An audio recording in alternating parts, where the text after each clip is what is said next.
I am so honored to introduce a big brother of mine, and when I say a big brother, at a much bigger level. Somebody that I personally find solace in, that there are human beings that exist like that. And he is our keynote speaker for today as well. But Brother Nipun Mehta is a soul. It's a small story. Mahatma Gandhiji was walking amidst many people, and there were a few journalists around him, and journalist says, Gandhiji, please share with me, just in a few words, what's your message? What's your message? And Gandhiji was, kind of busy, and he was walking, and this journalist is kind of following along, and he says, sure. He says, my life is my message. That's all he said to the journalist. And he kept walking.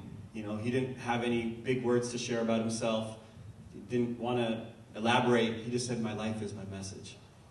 And Brother Nipun, to me, is one soul that I can truly say on this planet that I feel so connected to, because I see him living that exact same path.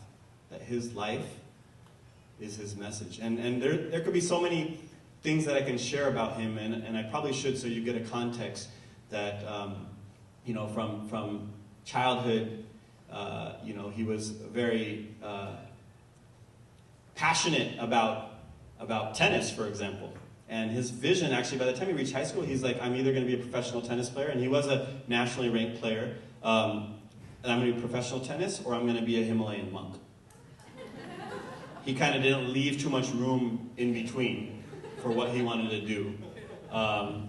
But actually, it does feel like he came somewhere in between, like a monk in the real world. And he gave up a high-paying job with Sun. He was in Silicon Valley right when money, millions and billions of dollars, could have easily been made for somebody with his skill set. And that's when he took the path to saying, no, this isn't the path.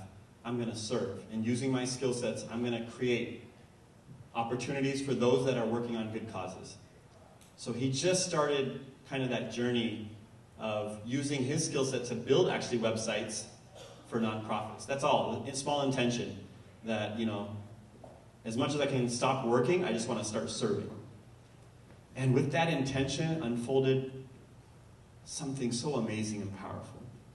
And over the past 15 years, he's literally created a global family just through heart-to-heart connections.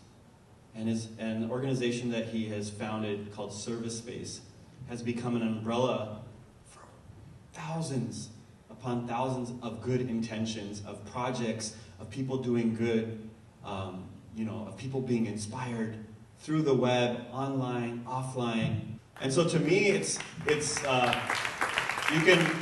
feel like I can describe him by sharing all these organizations and awards and all this stuff, and he's going to probably try to take me off the microphone. But I just am truly humbled by Nipun, and not the big stuff that he's doing, but the small cells that make up the big things that he does, and the small acts of kindness, the love, the warmth, the smiles, the humility, the stillness. I want to welcome Brother Nipun Mehta.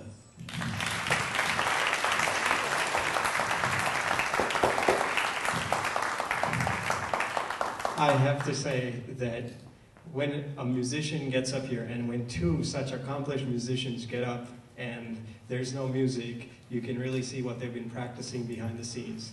He was calm, he was quiet, he gets up and he's, you remember the music with the beat, and now the beat's not there, and he's like, okay, it almost felt like it was his fault. Oh, sorry, I didn't remember, And that just shows you, Fran and I were in the back, and it was like, this is a guy who, even when no one is looking, is practicing. And it shows when stuff like this spontaneously happens. So Nemo, you inspire me. Thank you so much.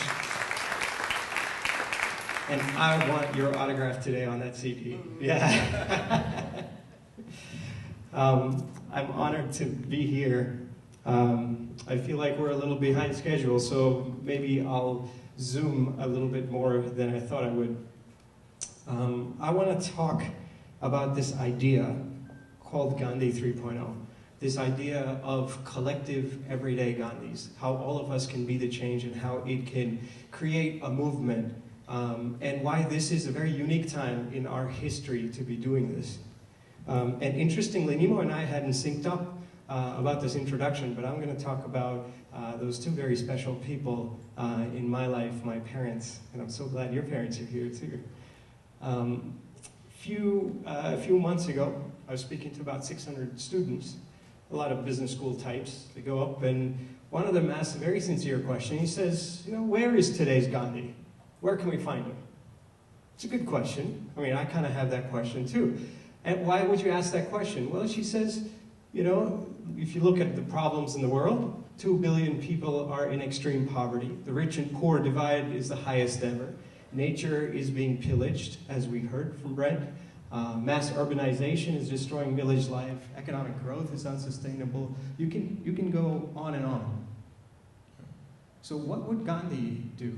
We have a lot of strategies for this stuff, but Gandhi was not doing strategies. What Gandhi was doing was taking a principled stance. See, he went about and he says, I'm going to go and, you know, we're working for freeing India. But he didn't go out and scheme strategies. He says, even if India can get freedom, but through violence, I don't want it.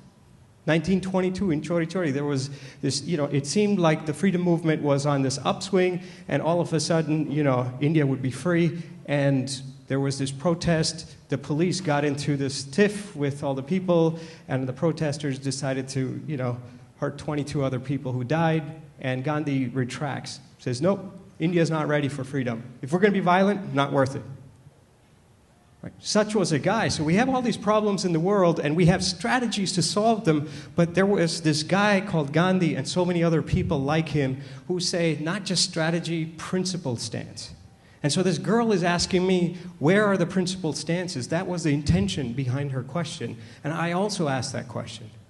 But perhaps, where do we look for the answer? And perhaps we're looking in the wrong places for that answer. This is of course, Cesar Chavez. A lot of you know him. I know various people who worked very closely with him. Cesar, at one point, the year is 1966. He's sitting in a room with a whole bunch of people. And he's trying to organize the United Farm Workers. And they're up against this, you know, there's an election to give the farmers a right to have a voice. And they're up against the largest corporation of table grapes in the country, DiGiorgio Corporation. These guys get a whole bunch of people from Mexico, and they have these labor camps, and they're not allowed to leave those camps.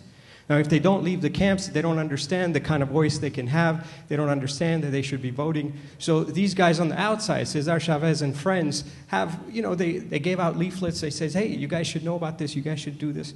But it wasn't having much success. A couple days before this big pivotal sort of election and the vote, they're sitting in a room. Mood is somber. Cesar is up there, a bunch of other people. My friend Juanita, who was also in the room, was there. People were kind of, you know, it's like, it's not going to work out. Some people said, oh, you know, we should do this, we should do this, we should do that. It kind of landed on deaf ears, it's not going to work. Then there was a woman, the Mexican shawl, the rebozo in the back, and a woman raises her hand, kind of shyly. She raises her hand and she says, look, I'm not too qualified to speak. I'm just a simple person. But I have an idea. That whenever we get stuck, because here we are stuck, we can't go to the farmers can't come to us, and if they don't come, they'll not be voting, and we will not be able to win this election. But whenever we get stuck in a situation like this, you know what I do? I leave it to God. I think this is only in God's hands now. So this simple woman, as soon as she spoke this, she said it in Spanish, she didn't even know English. They translated it, and as soon as they translated it, this is Juanita who was in the room, there was a collective yes. And with that yes, it was almost like it wasn't even the idea, it was the movement of something much deeper that was flowing through her. They said, yes, we should pray. So they go outside, and they said, and she says, well, we can get some priests, I know some priests. And people said, well, if we're holding vigil, there's no way the corporations can stop people from coming to the vigil. So they opened up Cesar Chavez's trunk, put a little altar, and had a vigil. But as people came, they started talking to each other, they started talking to all these people on the outside, and lo and behold, they won that election. Why? Because of that one voice in the back. That one voice that you can say is the least amongst us, that may not even speak our language, that may not have the credentials, but was moved by something very deep. So how do we listen to that voice? And how do we create a movement around that kind of listening? It's the basis of some of what I'm going to share today. These two beautiful people, I've known them my whole life because they're my parents. The woman on the left, my mom, and I, and another friend, about 17 years ago, a little less than 17, 16 and a half, we sat in our little living room, and we said, let's sit. We should meditate, because, you know, you got to look under the hood. If you got a lot of chaos inside, it's going to manifest as chaos outside. So let's meditate and let's make time for it. I'm not disciplined by myself. You're not disciplined by yourself. Let's do it together. So we did. And we said, look, we'll leave the door open. Not just symbolically, but literally. Anyone who wants to come can come. And if no one comes, that's cool. It'll be three of us. So we sat in silence for an hour. Second hour, we said we should share aha moments, you know? Like, everybody's got a gift. Everyone can share some insights. So we said, okay, let's share aha moments. We did. And the third hour, my mom says, Nipun, I got to cook for you anyways. I was much younger then. And she says, I'll feed whoever else comes. Now, over the last 17 years, my mom, in that very house, has fed more than 40,000 people. Okay. No plan, no agenda, just love. One way. And if you think about it, none of the value from it. There's no donation box, there's no entrance fee, there's no agenda, there's no propaganda. It's just an ordinary living room where you move the couches out to the side, people kind of squeeze around, and it works. It's like an Indian rickshaw, you know? It kind of expands as much as you need it to expand. And you look at that and you say, why? What's the value there?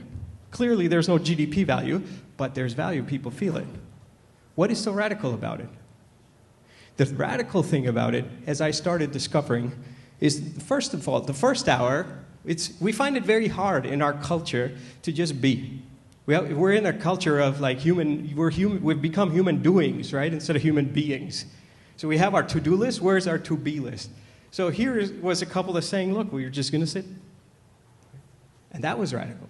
Then in the second hour, what they did is they said, we're going to listen to each other as if everyone matters. There's going to be no center. And that's amazing, because you now have to really tune in. I was someone was telling me this example, how they saw this couple at a restaurant. They're celebrating their 10th year anniversary, and they're both not even looking at each other. They're on their phones. Right? Like, imagine just sitting in circle, like all of you are kindly looking at me. Like, imagine if we did that all around the circle, just gave everyone our presence. Right? 10, 15, 20, 50, 60 people in that moment for those 60 seconds are just with you, are just with you, are just with you. We have the capacity to do that. And when we do that collectively, what unlocks? And that's an open question. That's what we started learning. This is our shoe rack outside. So the only requirement is you have to take shoes off outside. And so, you know, this on a sample Wednesday, when we host these gatherings, this is our shoe rack. So people are outside, but as you can imagine, everyone would have so many different insights. And when you come together in this way, in that sacred way, with deep attention, first you listen to yourself for an hour, and then you're tuning into other people, as if they're the most important thing in that moment. If we cultivate that art, different things come up. There was this girl that came one time. She says, she says, my aha moment just happened like an hour ago. She says, oh, how so? She says, well, this is over 12 years old, so I'll date myself, because she was on a pay phone. Can you imagine that? So she's trying to carpool from Berkeley to Santa Clara, where this is, and they're trying to organize, and she's on a pay phone. All of a sudden, from the back, someone comes in. Whack!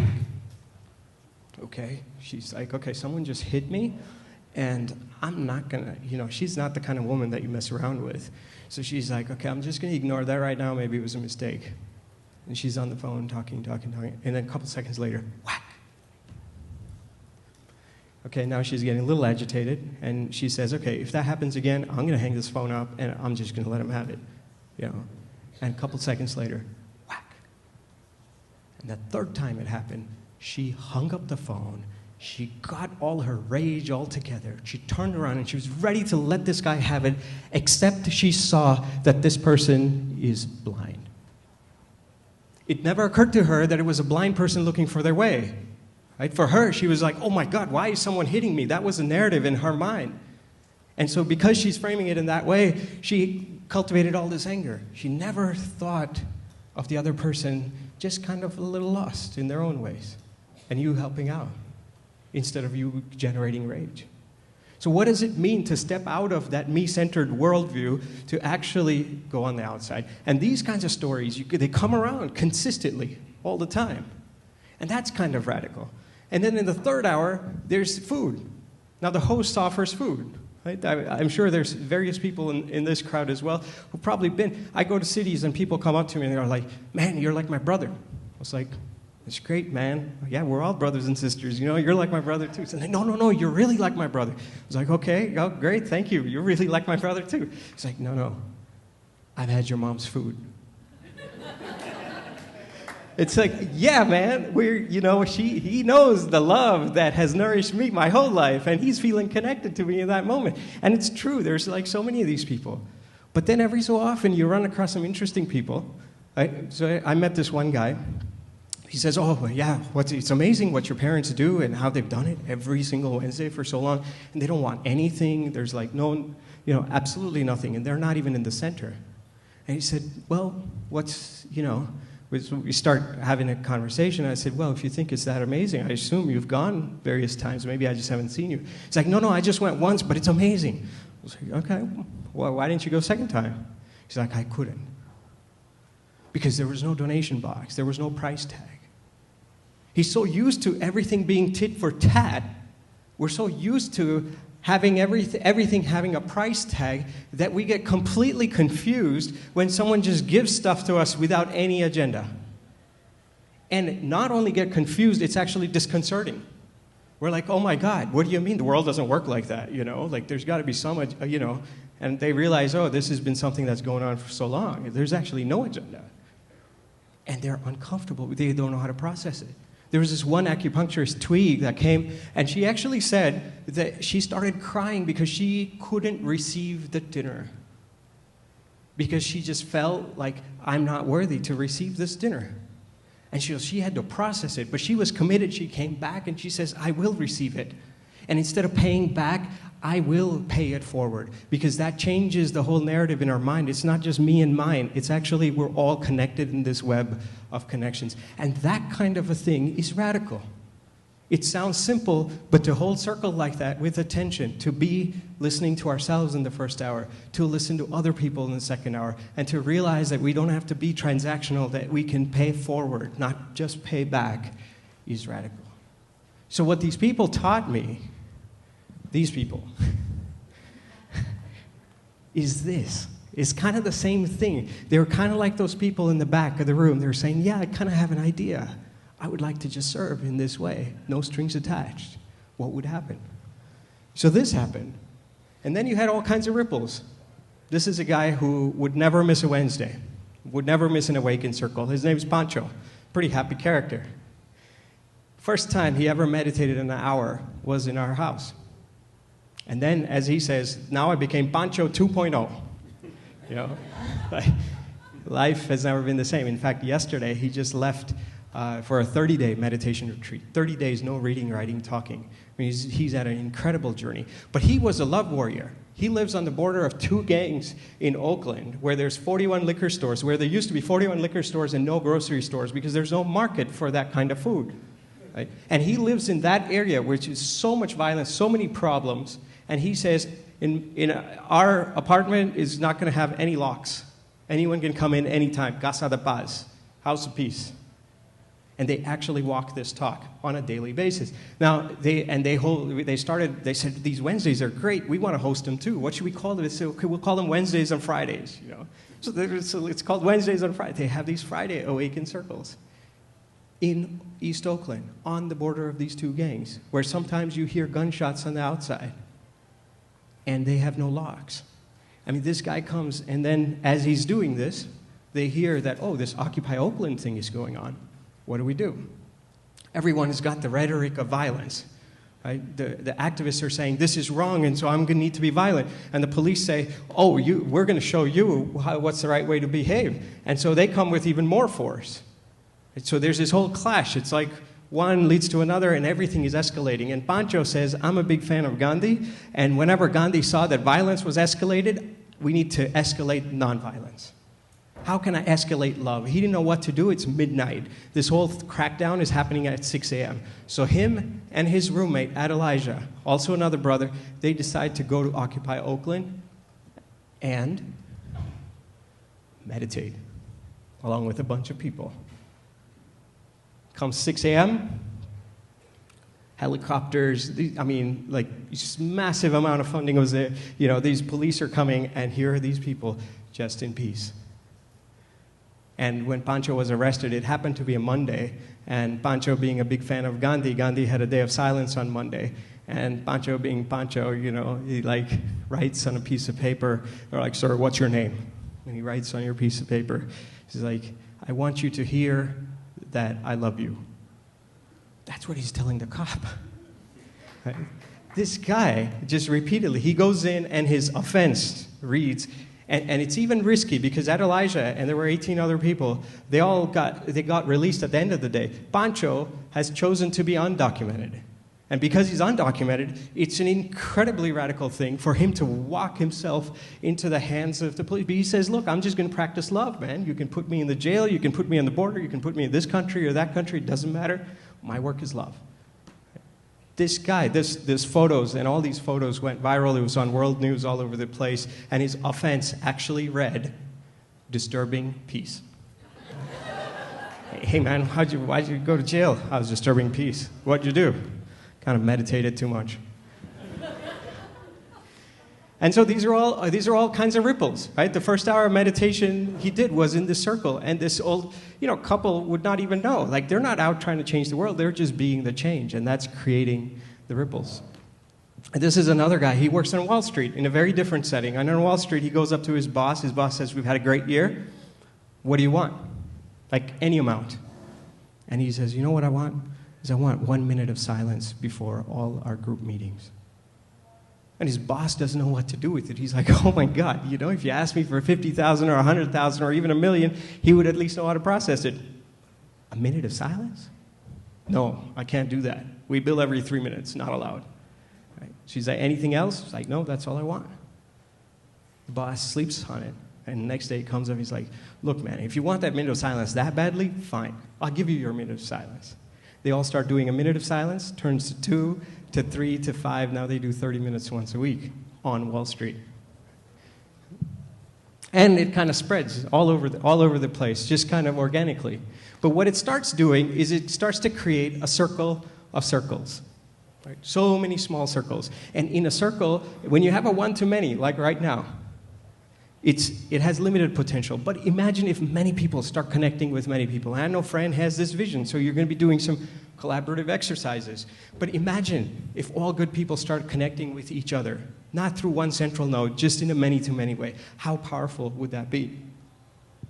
And that's where I come back to this question of where are today's Gandhi? Where is today's Gandhi, or are today's Gandhi?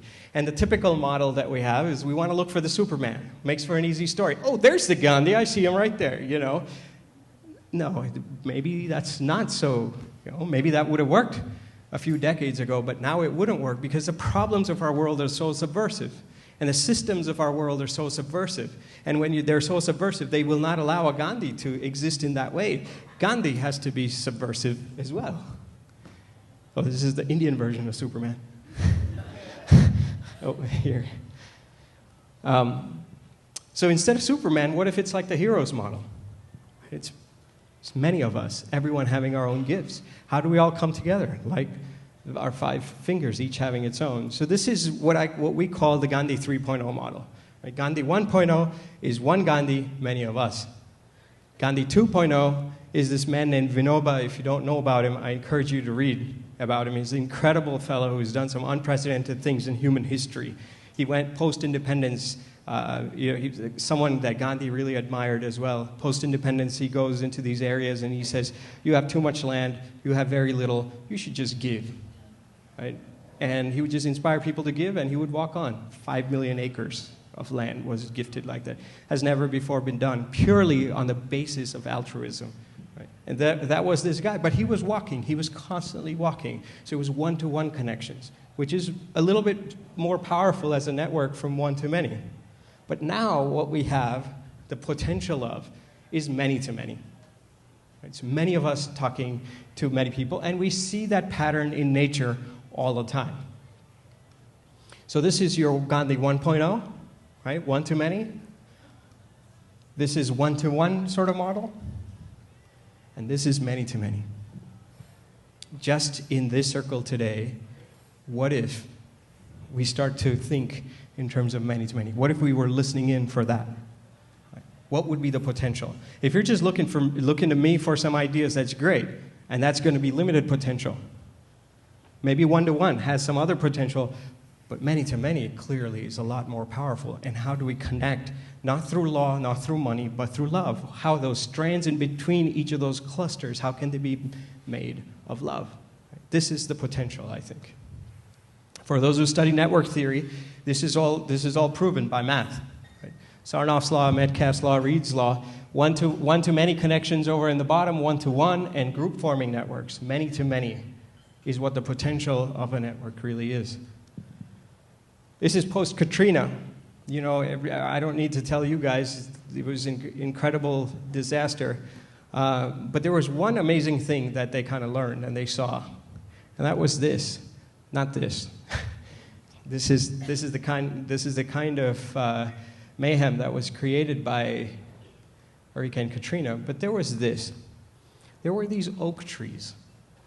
And here's a sample oak tree. It says, I was a sapling when Columbus sailed into the Caribbean and is fully grown by the time of Napoleon's reign.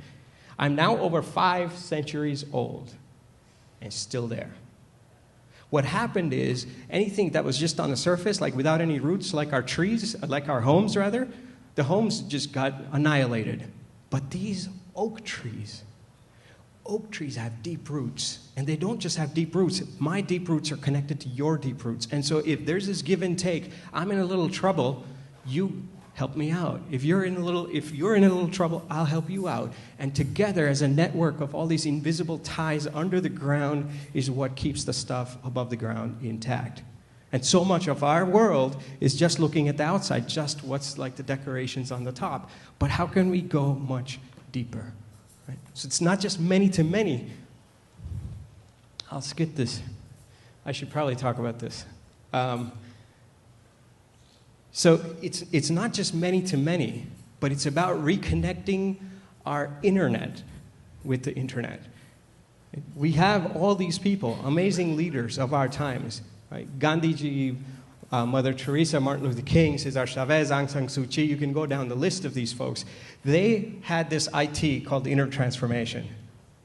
But what they didn't have is this other IT at that time of information technology that allowed you to create many-to-many networks. And so how do we bridge this IT and that IT? If you just have this IT, it's not going to be nearly as powerful as if you had both of those. Because this inner transformation, this transformation inside that allows you to connect with other people and feel the love is actually very powerful. It's way more powerful than whatever this could provide. But the fusion of these, I think, is the possibility for today. And that's what we call Gandhi 3.0. In that world, like these people, what are they practicing? Like my mom and dad, what are the big shifts? How is it different from the previous paradigm? Instead of leadership, they're not leaders, they're everyday people. What do they do in the circle? What is the job of someone in that position? Instead of leadership, they do laddership. They actually nurture people. It's like, oh, you're doing this, we'll support you. Oh, you're doing this, oh, 3, 4 other people have come together to do this, we'll support you. Instead of plan and execute, which is sort of the old thinking. Right? That's what they teach you in business school. I want to solve this problem, and this is the plan. Right? Well, if you did that, You wouldn't even, 10 years ago, if you had a 10-year plan, you wouldn't even know that YouTube existed, Facebook would be so big, Twitter's around. And same thing now. Like, what is Google Glasses? You can create your 5-year plan. 5 years from now, things are going to be very different because of the rate of which things are changing. So in this network-driven world, you have to shift from plan and execute to search and amplify. What's emerging in that pocket? What's emerging in that pocket? What's emerging in that pocket? We can practice that here and now, and you'll see it's incredibly powerful. It's not about the center. It's about the edges. This is very different. For people in positions of power, it's like, yeah, I will do this, and now and this is the vision, and let's implement this, because all of you are not really all that capable. But Cesar Chavez and all those other people like him, including Gandhi and Vinoba, knew that the genius is not a static property. It's not like this guy is genius. Genius is a dynamic property that's flowing. Genius may be flowing through there, or here. It doesn't matter. But you have to be tuned in at all times. And you can only do that if you shift your mentality from center to edges, from big to decentralized.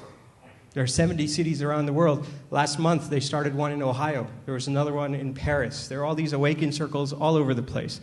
2 days ago, there was a woman who came from Dubai, and she's now back in Dubai, and she's like, I want to do this in Dubai. So simple, we can do it. We said, yeah, here are the best practices, go for it. Very decentralized. No one's trying to control it. My parents aren't saying, yeah, we really want a Nobel Peace Prize, so we need the 71 to go to 71,000, and in this 10 years. It doesn't matter to them. If it was one and just one, it's fine. If it was 71,000, that's fine too. But they're decentralizing. They're not trying to control. They're not trying to dominate. They're not trying to be on top of it. They're allowing nature to do that. So to shift from big to decentralized, to shift from campaign to movement, there's no exit strategy. How many things do we do that do not have an exit strategy? Right? Ask yourself that question. Everything usually, I just want to do this, and then I exit and I go do something else. I do this for this much amount of time. But how many things do we do without an exit strategy? Are we really, and what if we all operated in that way? Like for my parents, there's no exit strategy. If they were to die on a Thursday, I could probably say that there would be an awakened circle on that Wednesday. Because they're not thinking, they're not scheming, it's not heavy, there's no agenda. So that shift from campaign, which is up and down, to a continuous movement is also a big shift. And this idea of going from one to many, to many to many. There's a great story around Starfish and Spider, but you can look up that book. So corporations, of course, have figured this out. And there's a lot of people who are creating these many-to-many networks. This is not a new idea. Activism has also figured it out. This is in Egypt. Right? This massive movement in Egypt, no money, no central leader, and thousands of people, unprecedented change. But still, there was this anti-something. Right? So how do we do that for love? That is the opportunity for today. We have greed and fear. We have seen examples of that, but we haven't seen these many-to-many networks forming around love. So smile cards. You guys all have smile cards. I think Valerie has put one on every single chair, and there's like smile decks in the back. But smile cards are this incredibly small thing, which by itself, you look at it and you're like, what difference does it make? So what a smile card tells you is you go out and do a small act of kindness. And when you do that small act of kindness, leave the smile card behind. The person who did it, you don't know him. Right? Someone may have, I take out my neighbor's trash all the time on the 4th floor. If they leave it outside, I'll go down. They don't know who did it. Now, I don't have to leave a smile card, but if I leave a smile card, it says, look, you don't know, experiments in anonymous kindness is the name of the game. You don't know who did this, but don't let the buck stop with you.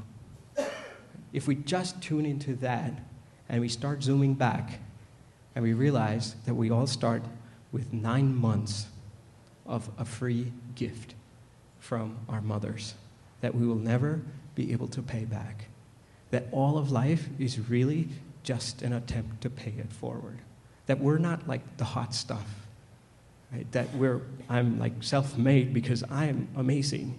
We're actually codependent on other people. We're interconnected. And to tap into that is the deepest purpose of a smile card. So go out and pay toll for the car behind you and see how you feel. Forget about the external ripple effect. Right? They teach you all this like, oh my God, pay it forward, and if like those people, pay it forward to 3 other people, and imagine like the whole world would be different. But the whole world is different if you change yourself in this very moment. And I would say to tune in, I've done this experiment with the kids, it works like a charm, like Duchess, right? I actually was with a bunch of kids, and I said, go out and do this. And they gave me a bunch of flowers, so I opened up the bouquet, and I said, everyone, just go out and go appreciate someone else. But don't just see what they're doing, see what happens inside you. And before all these flowers were even in motion, whether they're thanking a janitor or a kitchen staff or their teacher or their colleague or a fellow student, before they can even, this girl comes up to me with tears, and she says, can I have another? Right? This is real stuff. It's not like someone is saying it. I would say, try it. I've been trying it for the last 14, 15 years, and I just don't feel like stopping. My parents were probably like, Nipun, it's probably time to be, more practical in the world, but no, I just want to keep giving, because this is our nature. You feel connected, you feel happy, right? And if it's time to go, you're like, yeah, this is how I want to go. So, I encourage you guys, there's smile cards in the back. I think there's a sign-up sheet. This is where, are you going to give autographs back there too? Maybe, yeah. That's the best way to embarrass him. And then there's a smile deck. So if you don't know what ideas, there's a deck of 52 cards, each with a unique idea. So you can just shuffle up, go out and do it. And I would say, see what happens on the inside. One of my friends was going to IKEA and was in a rush, so she kind of like parks her car and goes in, gets her stuff. When she comes back, on her car is a little note. She's a PhD in computer science. She looks at this stuff and is like, oh, small, cute. Yeah, I don't know what kind of difference it makes in the world. I want to make some real concrete difference. And fine, except that she's parked her car, comes back. On her car is a little note. Somebody saying, people like you don't deserve to be on the road. And just cussing her out and like just so much profanity. And she was like, you feel violated in that moment. And she realized that she actually was in a rush, and so she parked in a way that took 2 parking spots. That was her mistake. But you don't need to be so angry about it. And she felt violated. But she was smart, so she kind of thought it through. She's like, yeah, it's an anonymous person. I'm never going to see them again, whatever, Kind of brushed it aside. She comes home, still thinking about it. She's like, man, I just don't quite feel good. Day goes, hours go by, and she knows intellectually this doesn't really matter. I'm never going to see this person. It was anonymous. But comes back and she's like, man, I just don't, And at the end of the day, she's having a conversation with the person who's now her husband. She's like, you know what? I get smile cards now. It's the exact opposite of this. Instead of like doing something to violate other people, you do something to make their day, and you're not even there, but maybe at the end of the day, even though it's something small, they feel good about it. Right?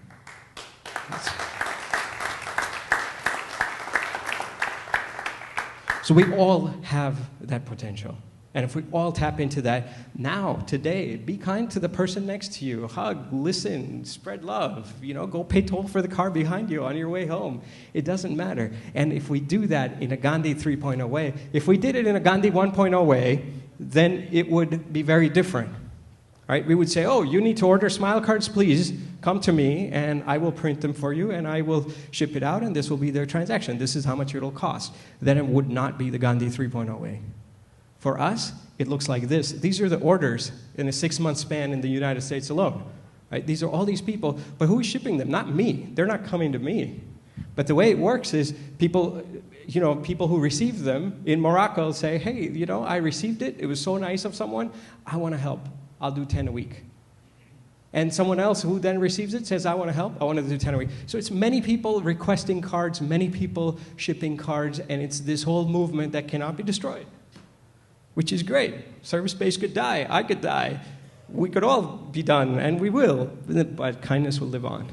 Right? It'll be heart to heart. And this many-to-many framework allows for such kind of movements to continue. So I'll just end with this last bit here. This is Henry David Thoreau. He says, we're in a great haste to construct a magnetic telegraph from Maine to Texas. This is way back in the days. But Maine and Texas, it maybe have nothing important to communicate.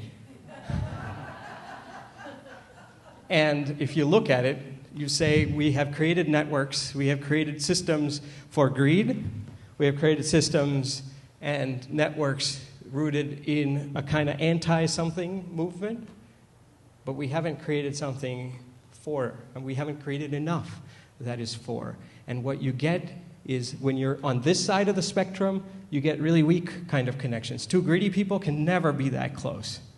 Two people who are anti-something can be a little bit closer, but it cannot compare with two people coming together in the spirit of love. I can say this from my own experience. I have met people where we've just done small acts of kindness together, and boom, we instantly bond, and it feels like kinship, unlike anything else.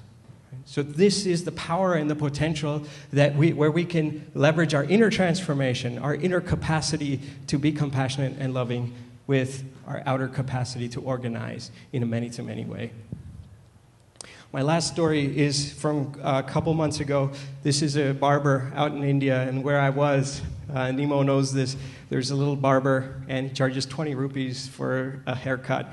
He has a little hut, and this is how they do their thing. And he has very little, no electricity, and we're out there, and he looks at me, and first of all, he says, sir, you don't have any hair to be, So we became very good friends. 20 rupees, less than 50 cents. He's not making much, but we start connecting. After 4 months, I was leaving in February, and I look at him and I tell him, thank you. I knew he had a few kids, and so he had 3 kids, so I brought little square pieces of chocolate for each of them, and I said, this is for your kids. And as I was leaving, I also said, I took out a 100 rupee note, which is just, less than $2, and I said, hey man, this is for you, but it's not for you. It's for you to pay it forward, to do something nice for someone else. This guy who you would say fits in a $1 a day statistic, maybe not super talented in the world, doesn't have all these credentials. You could go on about him, but he says immediately, I know exactly what I'm going to do. And I said, imagine if someone comes and gives you $5 right now. You'd be so confused. Why are you giving this to me? What am I going to do? What are the restrictions? You would go on and on. This guy immediately, he receives it, and he's like, I know exactly what I'm going to do.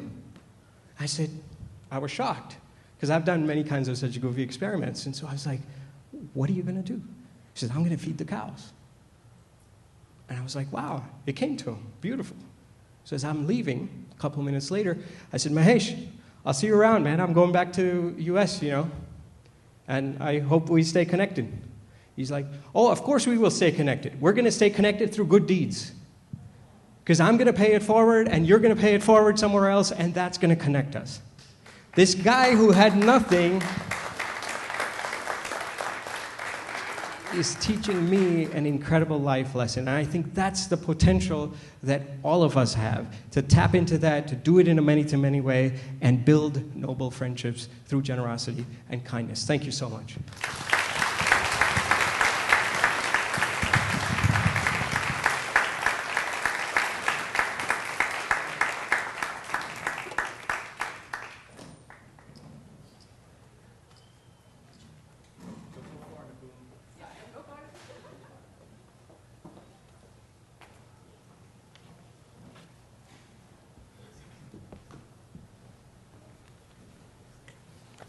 Do you want to say anything? Well, I just want to introduce all of you to Mr. Jack Shaw. Mr. Jack Shaw is the recipient of last year's Peace Studies Award. If you want to, another extraordinary human being, and if you want to find out about what he has done with the Oakview, he's the founder of the Oakview Renewal Partnership, and if you want to find out what amazing jobs he has done, you can visit the table back there, and he will tell you maybe a little bit about it, and also he would be the one, as the tradition is, to pass on the previous person who received the award, would pass it on to the next person, who will be the one who will give the Peace Award to Nipun. And so, Nipun, I'd love you to come back up. And let me pass off to you this Peace Award that I was honored to receive last year. And I've learned from you and all of you last year, this year, that the journey really changes us. And I'm totally blessed with that change. I read an excerpt from a song last year that I'd like to just briefly summarize because of all the music that's taken place this morning. It runs through my head all the time. There's a group of fifth graders about 10 years ago at Oakview were singing a song that they didn't know I was watching them. And it has transformed my life. And the stanza goes like, what can one little person do? What can one little me or you? What can one little person do to help this world go round? One can help another one, and together we can get the job done. What can one little person do to help this world? And your TED Talk and what I took away from that answers that question. Congratulations.